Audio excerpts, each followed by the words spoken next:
देह सुधि तब छठे भावना रास की, साते पावे रीत रस श्री स्वामी हरिदास की।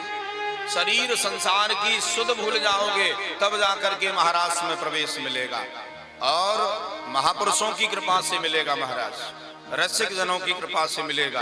आज महाराज सुंदर गोपियां आई हैं भगवान के पास में, तो महाराज भगवान ने स्वागत किया है गोपियों का। देवियों आप आई हो इसलिए मैं स्वागत कर रहा हूं कि स्वागतम वो महाभागः प्रियम किम करवाणि वा ब्रजस्यानामयं कश्चित् ब्रूता गमन कारणम।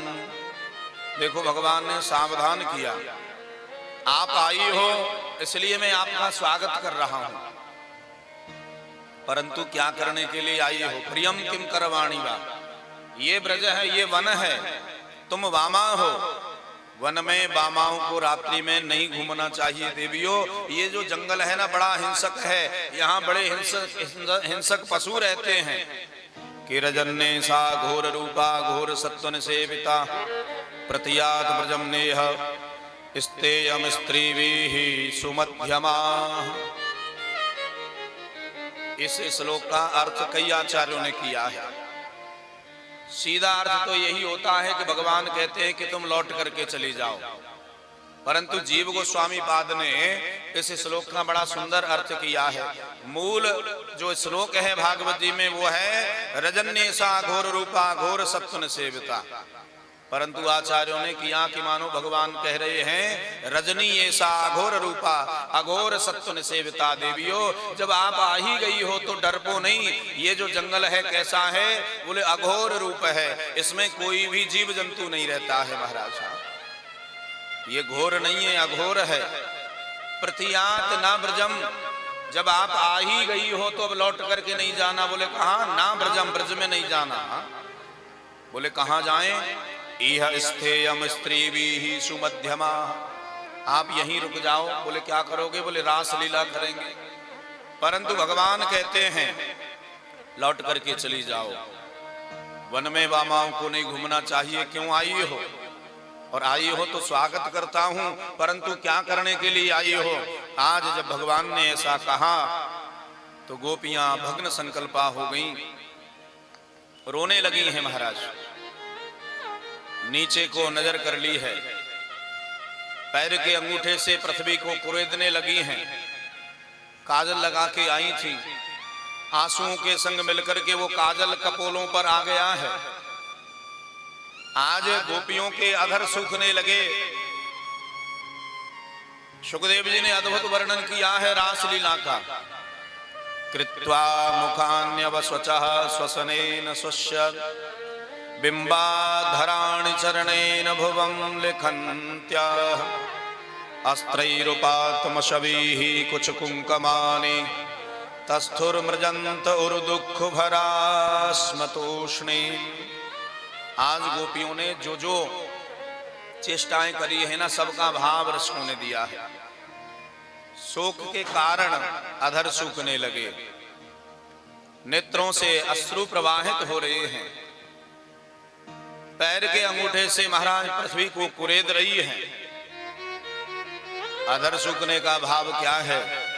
मानो गोपियां भगवान को कह रही हैं आपने बुलाया इसलिए हम चली आई, और जब चली आई है तो हमको पूछते हो क्यों आई हो? आप किसी को अपने घर बुलाओ और बुला करके जब वो आ जाए, और जब वो आ जाए तो तुरंत उससे पूछ लो क्यों आए हो, तो कैसा लगेगा? हा? मानो यही भाव प्रजांगनाओं का है। पहले बुलाया और जब हम आ गई बुलाने पर तो अब पूछ रहे हो क्यों आई हो। अब हम इनको क्या बतावें? अब तो महाराज मूक विरह की भाषा में कह रही हैं हे प्राण धन हे जीवन धन, अभी तो आपके विरह में हमारे होठ सूखे हैं। यदि आपने हमारा त्याग किया ना तो इन सांसों से बुरेहानल प्रकट हो जाएगा और उसमें हम जल करके सब मर जाएंगे। गोपियां रोने लगी हैं। चरणेन भुवं लिखन्त्यः, पैर के अंगूठे से पृथ्वी को कुरेद रही हैं। इसका भाव क्या है? मानो गोपियां पृथ्वी को कह रही हैं, हे भूदेवी, जिस प्रकार आपने अपने अंदर जानकी जी को समाहित कर लिया, आप हमें भी अपने अंदर समाहित कर लो। क्यों? क्योंकि श्याम सुंदर हमारा त्याग कर रहे हैं महाराज। अविरल अश्रुधारा बह रही है, मानो गोपियां कहना चाहती हैं, गोविंद आप यदि हमारा त्याग करोगे तो अभी तो हमारे नेत्रों से अश्रुधारा प्रवाहित हो रही है, और जब आप हमारा त्याग करोगे ना तो इन्हीं आंसुओं से एक बाढ़ प्रकट हो जाएगी, और उस बाढ़ में हम समस्त ब्रजवासी, समस्त ब्रजगोपी डूब करके मर जाएंगी महाराज।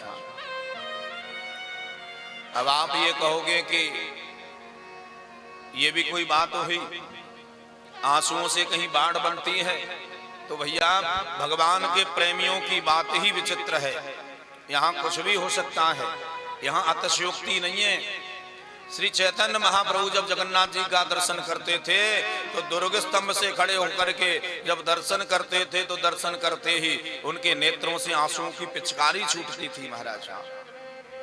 राम जी के विरह में निषाद राज गुह के नेत्रों के आंसू जब सूख गए तो राम के वियोग में निषाद राज के नेत्रों से रक्त की धारा बहने लगी थी महाराज। इसमें कोई संशय नहीं है, भगवान के प्रेमियों की बात ही अलग है, यहाँ कुछ भी हो सकता है। आज गोपियां बार बार भगवान को कह रही है, हे गोविंद आप हमारा त्याग न करिए, आपने बुलाया और हम इसलिए चली आई, और देखो पहले तो आपने बंसी बजा करके हमारे हृदय में प्रेम को प्रकट किया और प्रेम प्रकट हो गया, हम आ गई तो वापस कर रहे हो। हे गोविंद अपने लगाए हुए जहर के विष के पेड़ को भी कोई अपने हाथ से नहीं काटता है। फिर हमने तो तुमसे प्रेम किया है, हम आपको छोड़ करके नहीं जाएंगी।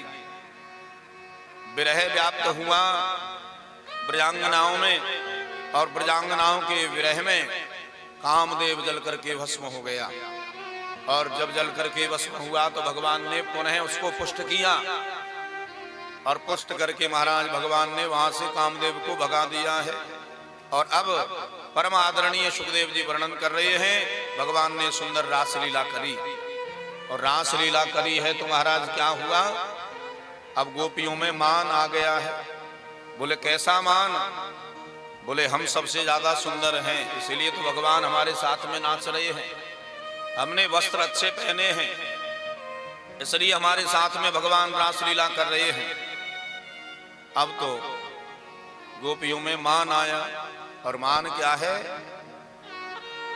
अपने आप के ऊपर दृष्टि गई गोपियों की। हाँ, भगवान से दृष्टि हटी, प्रेम में जब जब दृष्टि अपने ऊपर जाएगी तब तब महाराज बाधा उत्पन्न होगी, और जब प्रेम में दृष्टि सदैव प्रेमी के ऊपर रहेगी तो महाराज कोई भी बाधा नहीं आएगी। आज गोपियों की जो कृष्णमयी दृष्टि थी वो अपने ऊपर आई है, स्वदृष्टि हो गई ब्रजांगनाएं, और भगवान ने जब देखा कि इनको तो मान हो गया है तो भगवान छोड़ करके अंतर ध्यान हो गए।